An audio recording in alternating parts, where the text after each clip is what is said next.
नमस्कार. Saroj cooking world मराठीमध्ये आपलं स्वागत आहे. आज आपण एक भाजी बघणार आहोत. ती नॉनव्हेज घालून आहे, कारण आमच्याकडे नॉनव्हेज खूप खाल्लं जातं. त्याच्यासाठी मी ही ड्राय फिशवरून भाजी बनवणार आहे. सिमला मिर्च आणि ड्राय फिश म्हणजेच करंदी सुकी. तर त्याच्यासाठी मी इथे 2 ते 3 मीडियम आकाराचे कांदे बारीक चिरून घेतलेले आहेत. ते पाववाटी तेलामध्ये, चांगले गरम तेलामध्ये लालसर असे करून घ्यायचे. त्याच्यातच आपल्याला 1 ते 1.5 टोमॅटो बारीक चिरून घालायचं आहे. थोडा वेळ झाकून ठेवायचं आहे. झाकण काढून आपल्याला बघायचं आहे 2-3 मिनटांनी कांदा आपला चांगला लाल झाला आहे आणि टोमॅटो पण साधारण मऊ होत आला आहे. तर आता आपल्याला काय करायचं आहे, तर ह्याच्यात आपल्याला थोडंसं आलं, लसूण, मिरची, कोथिंबीरची हे पेस्ट घालायची आणि कांद्या आणि टोमॅटोवरती परतून घ्यायचे. ही भाजी अशा पद्धतीने केली तर खूप चविष्ट लागते, कारण सगळ्याच भाज्या आपल्याकडून खाल्ल्या जात नाहीत. तर मी ह्या पद्धतीने ही अशी भाजी करते, सिमला मिरचीची नॉनव्हेज घालून. पाव चमचा हळद घातलेली आहे. हळदसुद्धा कांद्याला आणि टोमॅटोला लावून घ्यायची आहे. नंतर आपल्याला त्याच्यात 1 बटाटा घालायचा आहे. बटाट्याची साले मी काढलेली नाही आहेत नेहमीप्रमाणे.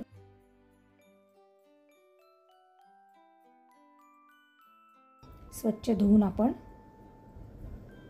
बटाटा कांदे आणि टोमॅटोवर ढवळून घ्यायचं आहे. नंतर आपल्याला काय करायचं आहे, तर इथे मी सुकी करंदी घेतलेली आहे. तुम्हाला किती हवे आहे त्याच्या मापाप्रमाणे घ्यायचे आणि स्वच्छ करून तिला धुवून पाण्यात ठेवलेली आहे, भिजत ठेवायची. आणि सुकी करंदी, बोंबील, जवळा हे सगळं तुम्ही ना प्लॅस्टिकच्या बरणीमध्ये भरून फ्रीजमध्ये ठेवलंत ना तर अजिबात काळपट लाल असं काहीच पडत नाही आणि पांढरी शुभ्र करंदी राहते. जवळा, बोंबील सगळं हे पांढरं राहतं. एकदा प्रयोग करून बघा. फ्रीजमध्ये स्वच्छ साफ करून वाळवून ठेवून द्यायची बरणीमध्ये प्लॅस्टिकच्या. तर इथे मी चांगलं ढवळून घेतलं आहे आणि वरती पाणी ठेवून एक 3-4 मिनटंही शिजू दिली आहे. बटाटा आणि करंदी बघा आपले 3-4 मिनटं झालेली आहेत. आता आपण पुन्हा ढवळून घ्यायचं आहे आणि याच्यात आपल्याला काय घालायचं आहे, तर इथे मी 2 ते 3 सिमला मिरची चिरून घेतल्यात. बिया काढून टाकायच्या आहेत आणि सिमला मिरची आपल्याला चिरून घ्यायची, ती घातलेली आहे. चवीपुरता आपल्या रेग्युलर मसाला घालायचा 1 चमचा आणि अर्धा चमचा गरम मसाला घालायचा आहे. चवीपुरता मीठ घालायचं आहे आणि चांगलं एकजीव करून ढवळून घ्यायचं आहे. तुम्ही ही भाजी साधारण पातळसुद्धा करू शकता. तर मी साधारण अशी सुकीच केलेली आहे, कारण जास्त भाजीत पाणी घातलं का बेचव भाज्या लागतात.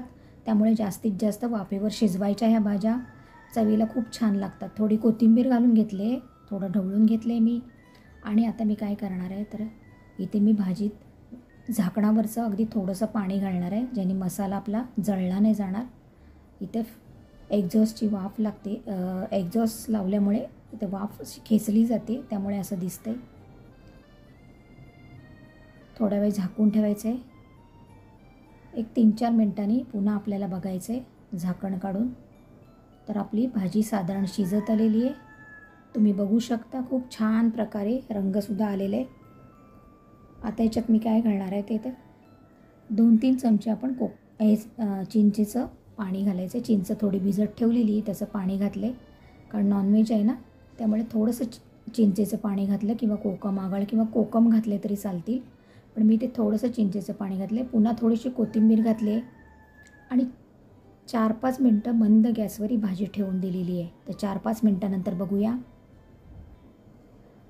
तर 4 ते 5 मिनटं झालेली आहेत. आपली भाजी, गॅस मी बंद केलेला आहे. आपली भाजी छान प्रकारे शिजलेली आहे. बटाटा पण शिजलेला आहे, तुम्ही बघू शकता.